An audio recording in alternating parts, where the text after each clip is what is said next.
The 1920s were perhaps a decade like no other. Those who survived the recent Spanish flu pandemic and the equally terrible years of World War I were in a mood to party like it was 1899.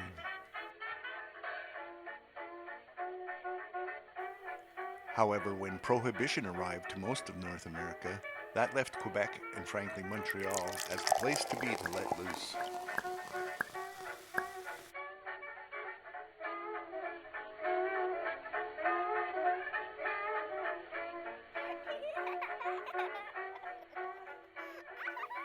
It was on an evening in 1923 that Willie Eckstein, a local internationally renowned pianist and composer, met up with American Bill Monroe, a fellow songwriter and pianist with Montreal's Melody Kings Orchestra. As night fell, they found themselves in a local drinking establishment, discussing music between rounds and all the while ignoring the ladies. The alcohol decided they should record the song right away, so Willie made a phone call and off they went to record it in spite of the late hour and their intoxication. So much so that by 5 a.m. Willie woke up at the piano. Once recorded the following year, the song Music Makes the World Go Round was a huge success for the Melody Kings.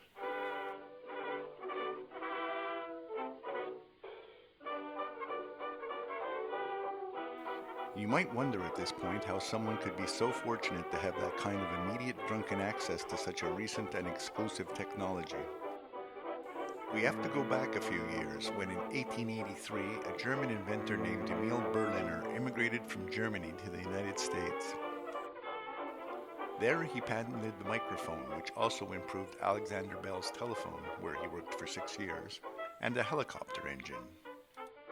However, the invention that he is best known for is the gramophone and two-sided lateral cut disc, as well as one of the best known and enduring trademarks in history, Nipper.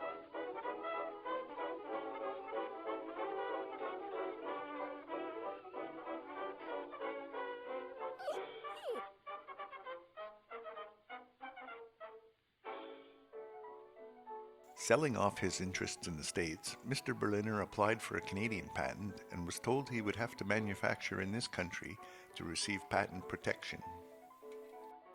So in 1899, he came to Montreal, then Canada's largest city, and began the recording industry for this city, the province, and country.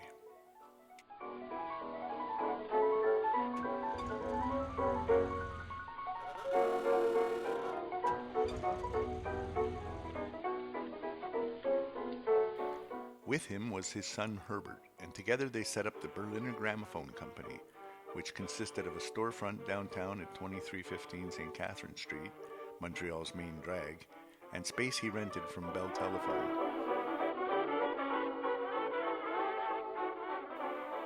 In 1906, he constructed one of the first reinforced cement buildings in Montreal on Lenoir Street in St. Henry as the main manufacturing plant.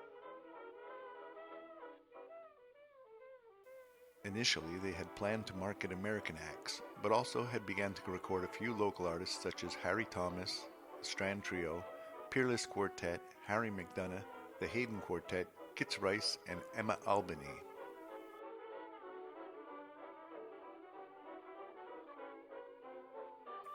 In 1919, Herbert launched 2 series of local talent that was so popular the company stopped producing Victor records altogether. The American parent company disliked this, so in 1920, Herbert left and set up Compo Corporation, the first independent record pressing plant in Canada and its Apex label. This put him in direct competition with his father's company. Herbert chose to base his operations in newly developing Lachine on the southwest tip of the island.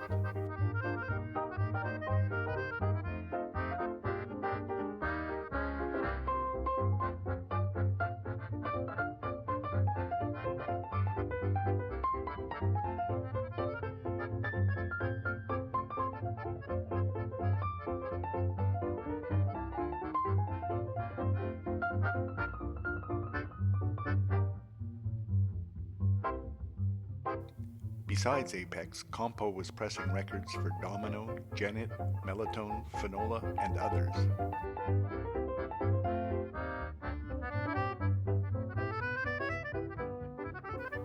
This became a boom for local musicians.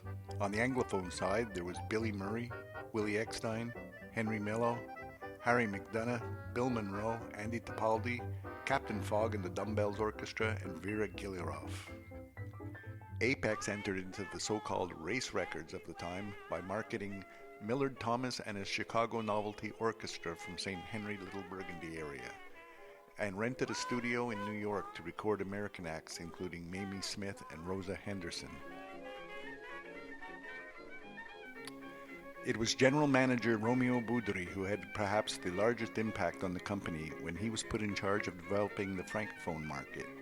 He signed and recorded artists like Hercule Lavoie, Isidore Soucy, Eugene Degnaud, Albert Marieri, Olivier Legari, Tommy Duchesne, Hector Pellerin, and many more, pressing francophone records more than all others combined. However, the dance had to come to an end, and the stock market crash of 1929 killed off most record labels. But that same year, someone came to the attention of Compo that would save the company through the hard times.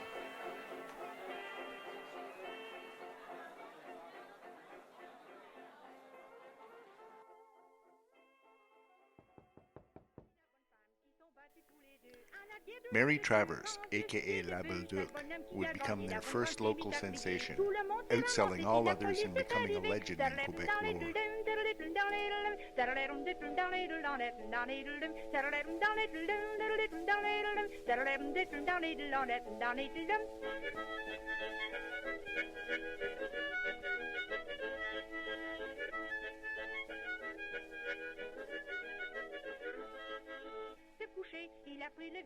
Her rise was aided immensely by another immigrant, this one of Italian origin, who back in 1918 came to change Montreal and the world with his invention. Guglielmo Marconi's interest was the wireless transmission of signals. He set up a shop on William Street just below the Bonaventure Depot for his Marconi Wireless Telegraph Company.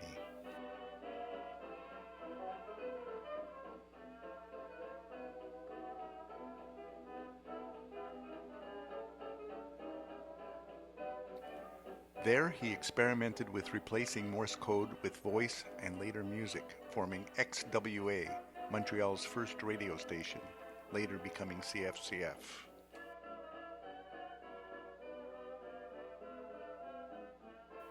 Herbert Berliner was instrumental in his support and promotion of radio, seeing it as an extension to his business. Whereas Marconi had his own record label, and Emile Berliner recorded a song that he wrote. Their interests formed a triangle of opportunity for local musicians who now had that ability to preserve their music and reach audiences everywhere in the world. With the electric light as a new invention, plus the telephone, the gramophone, automobile, and a new liberation of fashion and decor, plus for a long time they had the only recording facilities and radio in the country. They must have felt like the privileged few.